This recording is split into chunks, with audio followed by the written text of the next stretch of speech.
જેમ સૌને વિદિત છે એમ સરદાર સાહેબના 150મી જન્મ જયંતિના પ્રસંગે દેશના યશસ્વી વડાપ્રધાન, વિશ્વના સૌથી લોકપ્રિય નેતા આદરણીય નરેન્દ્રભાઈ મોદી સાહેબના માર્ગદર્શનથી સરદાર સાહેબના 150મી જન્મ જયંતિના વર્ષને સતત 2 વર્ષ સુધી એકતા વર્ષ તરીકે જાહેર કરીને તેઓની જીવન સફર, તેઓના સફરમાંથી અનેક નવી પેઢીને પ્રેરણા મળે તે હેતુથી તેઓના વ્યક્તિત્વની જન જન સુધી ગુણ દર્શન પહોંચે એ હેતુથી એક યાત્રાનું આયોજન સમગ્ર ભારતમાં થઈ રહ્યું છે. રાષ્ટ્રીય યાત્રાઓ પણ થવાની છે અને રાજ્ય કક્ષાની યાત્રાઓ પણ થવાની છે.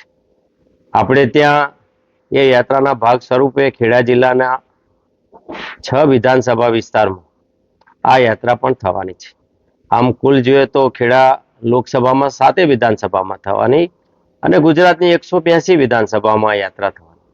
જ્યારે આ યાત્રાઓનો પ્રારંભ થઈ રહ્યો છે ત્યારે તારીખ 16 થી તારીખ 21 સુધીમાં ખેડા જિલ્લાની 6 વિધાનસભાઓની યાત્રા થશે.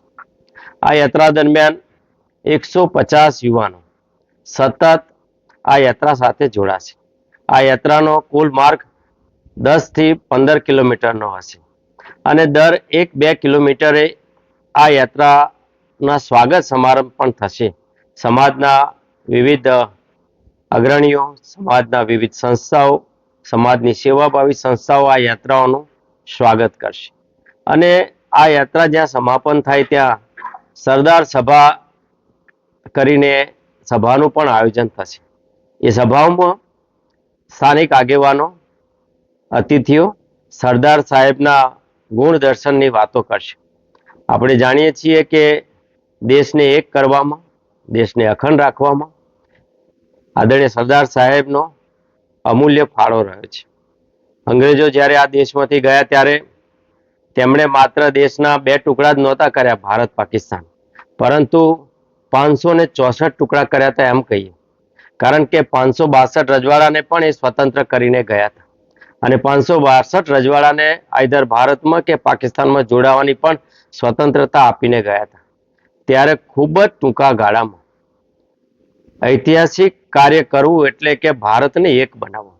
દેશના અનેક રાજા રજવાડાઓ, જે 562 રાજા રજવાડાઓને દેશને એક બનાવવાના સ્વરૂપમાં ગણતરીના દિવસોમાં કરવાનું કામ, ખૂબ અઘરું કામ સરદાર સાહેબના નેતૃત્વમાં દેશને આપણે અનુભવ્યું, જોયું અને આજે પણ અખંડ દેશ આપનાર હોય તો એ સરદાર સાહેબ છે. ત્યારે સરદાર સાહેબના જીવનમાંથી જે પ્રેરણા મળે અને સાથે સાથે આપણે જાણીએ છીએ કે સરદાર સાહેબને સાચી શ્રદ્ધાંજલિ આપવાનું કામ થયું હોય તો એ ગુજરાતની ભૂમિમાં તત્કાલીન મુખ્યમંત્રી આદરણીય નરેન્દ્રભાઈ મોદી સાહેબ, દેશના વડાપ્રધાન, આજે સરદાર સાહેબને સમગ્ર વિશ્વમાં શ્રદ્ધાંજલિ મળે એવું 182 ફૂટની ઊંચાઈ ધરાવતું સ્ટેચ્યુ ઓફ લિબર્ટી કરતાં પણ વધારે ઊંચાઈ ધરાવતું સ્ટેચ્યુ ઓફ યુનિટી, એકતાનું એક રીતે પ્રતીક કહી શકાય એવું સ્ટેચ્યુ ઓફ યુનિટી બનાવ્યું છે. નર્મદા જિલ્લામાં બનાવ્યું છે, કેવડિયા ખાતે બનાવ્યું છે. આજે તો એક ખૂબ મોટું વિશાળ પર્યટન સ્થળ થયું છે. રોજના આશરે 15,000થી પણ વધારે લોકો આવે છે.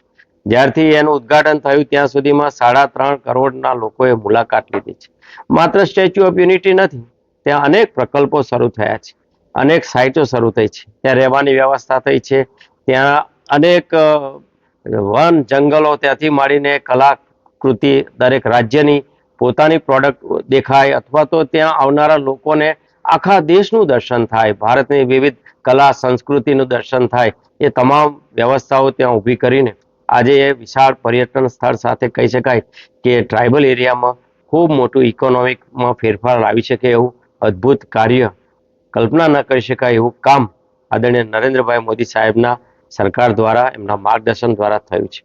ત્યારે આપણે એ પણ યાદ રાખવું જોઈએ કે આઝાદીના લગભગ 41 વર્ષ પછી સરદાર સાહેબને ભારત રત્ન આપવામાં આવ્યો. આપણે સૌ જાણીએ છીએ કે જેને દેશ એક કર્યો, જેને દેશનું નિર્માણ કર્યું, જેના કારણે આપણે આ દેશને જોઈ શક્યા, અનુભવી શક્યા, એ દેશનું એ સરદાર સાહેબનું કન્ટ્રીબ્યુશનની અવગણના કરવાનું કારણ એકમાત્ર કોંગ્રેસનો તેજો દ્વેષ, વ્યક્તિત્વ દેશ અને દેશમાં આઝાદી પછી માત્ર એક જ પરિવારે આ દેશને જેમ આઝાદી અપાવી હોય એમ, જેમ પૂર્વના અનેક સ્વાતંત્ર્ય સેનાનીઓને અન્યાય કર્યો, માત્ર એક પરિવારે જ દેશને આઝાદી આપી હોય એવું વાતાવરણ તૈયાર કર્યું અને એક જ નેતાએ આપ્યું હોય એવું નિર્માણ કરવામાં સરદાર સાહેબના આ મહામૂલા યોગદાનને પણ કોરાણે મૂકીને એમની સાથે ખૂબ મોટો અન્યાય કર્યો. જ્યારે આદરણીય વાજપેયી સાહેબની સરકાર હતી ત્યારે એમને ભારત રત્ન આપવામાં આવ્યો. જ્યારે વાજપેયી સાહેબની સરકાર હતી ત્યારે લોકસભાના પોડિયમમાં જેમ નેતાઓનું તેલ ચિત્ર મુકાય એમ અનેક નેતાઓનું તેલ ચિત્ર હતું, છતાં સરદાર સાહેબને અન્યાય કરેલો અને સરદાર સાહેબનું તેલ ચિત્ર મૂકવાનું કામ, ભગીરથ કામ પણ એનડીએની સરકારે કરેલું. એટલે એક રીતે કોંગ્રેસનો તેજો દ્વેષ અને કોંગ્રેસે આ નેતાને અવગણના કરી છે ત્યારે સાચી વાત જન જન સુધી પહોંચે.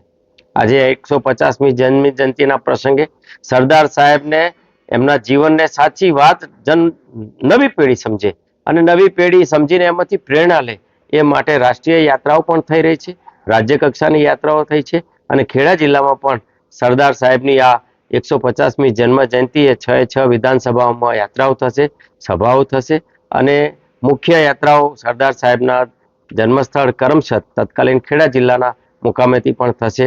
રાષ્ટ્રીય નેતાઓ પણ આવશે, ગુજરાતના નેતાઓ, માન્ય મુખ્યમંત્રી શ્રી, ગુજરાતના કેન્દ્રીય મંત્રીઓ પણ એ યાત્રામાં જોડાશે અને ખૂબ સારા વાતાવરણ વચ્ચે.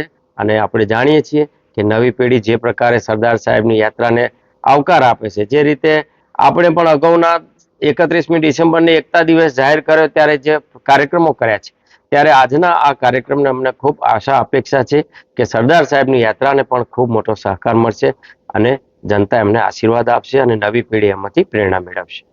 આપ સૌનો આભાર.